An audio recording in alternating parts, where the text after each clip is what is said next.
আমরা যারা কোরবানি করব, এখন আমাদের প্রশ্ন আসতে পারে যে কোরবানি করে আমাদের লাভ কি হবে, ফায়দা কি হবে। এইরকম প্রশ্ন সাহাবীদের ভিতরেও ছিল। আন যায়েদ ইবনে আকরামা قال أصحاب رسول الله صلى الله عليه وسلم يا رسول الله ما هذه الأضاحي। আল্লাহ নবীজি সাহাবী যায়েদ বিন আরকাম রাদিয়াল্লাহু বলেন যে রাসূল সাল্লাল্লাহু আলাইহি ওয়াসাল্লামের সাহাবীগণ বললেন, ইয়া রাসূলুল্লাহ, কুরবানিটা কি? কুরবানিটা কি? আল্লাহ রাসূল বললেন যে সুন্নাতু আবিকুম ইব্রাহিম, এই কুরবানিটা হলো তোমাদের পিতা হযরত ইব্রাহিম আলাইহিস সালামের সুন্নাহ। কার সুন্নাহ? ইব্রাহিম আলাইহিস সালামের সুন্নাহ। সাহাবীরা আবার জিজ্ঞেস করলেন, ক্বালু ফামা লানা ফিহা ইয়া রাসূলুল্লাহ, আল্লাহর রাসূল, আমরা যে কুরবানিটা করব এর দ্বারা আমাদের কোনো কি লাভ আছে, কোনো কি সওয়াব আছে? আল্লাহর নবী সাল্লাল্লাহু আলাইহি ওয়াসাল্লাম বললেন, ক্বালা বিকুল্লি শারিন হাসানা, তোমরা যে কোরবানিটা করো, কোরবানির যতগুলো পশম আছে প্রত্যেকটা পশমের বিনিময়ে একটি করে নেকি আল্লাহ রাব্বুল আলামিন কোরবানি দাতার আমল নামায় লিখে দেন। সুবহানাল্লাহ।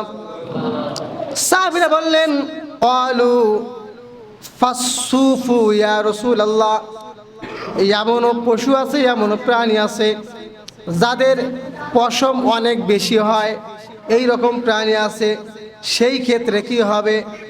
ক্বালা, আল্লাহ নবী বললেন, বিকুল্লি শারাতিম মিনাস সুফি হাসানা, যে সকল প্রাণীর পশম অনেক অনেক অনেক অনেক বেশি হবে প্রত্যেকটা পশমের বিনিময়ে আল্লাহ তাআলা বান্দার আমলনামায় একটি করে নেকি লিখে দেবেন। সুবহানাল্লাহ। তাহলে আপনারা যে একটা গরু জবাই করবেন, এই গরুর কতগুলো পশম আছে গণনা করা কি সম্ভব?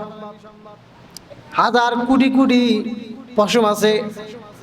প্রত্যেকটা পশমের বিনিময়ে যারা কোরবানি করবে তাদের আমলনামে আল্লাহ তাআলা নেকিগুলো লিখে দেবে। আল্লাহর নবীজির সহধর্মিণী হযরতে আয়েশা রাদিয়াল্লাহু আনহা বলেন, নবীজি সাল্লাল্লাহু আলাইহি ওয়াসাল্লাম বলেছেন, কুরবানির দিনে মানব সন্তানের কোনো নেক কাজ আল্লাহর কাছে তত প্রিয় নয় যত প্রিয় বান্দা কোরবানি করা। যত প্রিয় বান্দার কোরবানি। আল্লাহ রাসূল বলতেছেন যে কুরবানি দিনের আমলটা আল্লাহ তাআলার কাছে সবচেয়ে প্রিয়। কুরবানি দিনের কুরবানি, ঈদুল আজহা যে কুরবানি, এই আমলটা আল্লাহ তাআলার কাছে সবচেয়ে প্রিয় আমল। নবীজি সাল্লাল্লাহু আলাইহি সাল্লাম আরো বলেছেন, যারা কুরবানি করবে ওই কুরবানির যে শিং আছে, শিং, এরপরে পশম, এরপরে খুর, যারা কুরবানি করবে কিয়ামতের দিন তাদের আমলনামায়, তাদের পাল্লায় কুরবানির খুর, পশম, এরপরে শিংগুলো উঠায় দেওয়া হবে। সুবহানাল্লাহ। তাহলে হাদিস দ্বারা বোঝা যায় আমরা যে প্রাণীটা ক্রয় করব তার জন্য শিং থাকে। শিং থাকলে কার লাভ? নিজের লাভ। শিং থাকলে কার লাভ? দ্বিতীয় হাদিসের মধ্যে স্পষ্ট আছে যে যারা কুরবানি করবে কিয়ামতের দিন তাদের পাল্লায়, মানুষের আমলগুলো ওজন করা হবে না, তাদের পাল্লায় শিং, পশম, এরপরে খুর, এগুলো তাদের পাল্লায় তুলে দেওয়া হবে। সুবহানাল্লাহ। তাহলে যদি আপনারা আরো লাভবান হতে চান তাহলে যে পশুটার শিং আছে ওই পশুটা আপনারা ক্রয় করবেন, তাহলে লাভ আপনার হবে।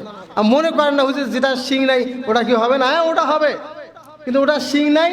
ওই যে শিং থাকলে যে আপনার পাল্লাটা ভারী হইতো, ওইটা আর ভারী হবে না। শিং থাকলে আপনার আমলের পাল্লাটা আরো কি ভারী হবে। আল্লাহ নবী সাল্লাল্লাহু আলাইহি ওয়াসাল্লাম তিনি আরো বলতেছেন যে কুরবানির পশু যারা কুরবানি করে একমাত্র আল্লাহকে রাজি খুশির জন্য, এই কুরবানির পশু রক্তটা মাটিতে পড়ার আগেই আল্লাহ তাআলার এক সম্মানিত স্থানে পৌঁছে যায়। সুবহানাল্লাহ বলেন। এই জন্য আল্লাহ রাসূল তিনি উৎসাহ দিতেছেন যে তোমরা আনন্দের সাথে কুরবানি করো। সুবহানাল্লাহ বলেন। তাহলে আনন্দের সাথে কোরবানি করতে হবে।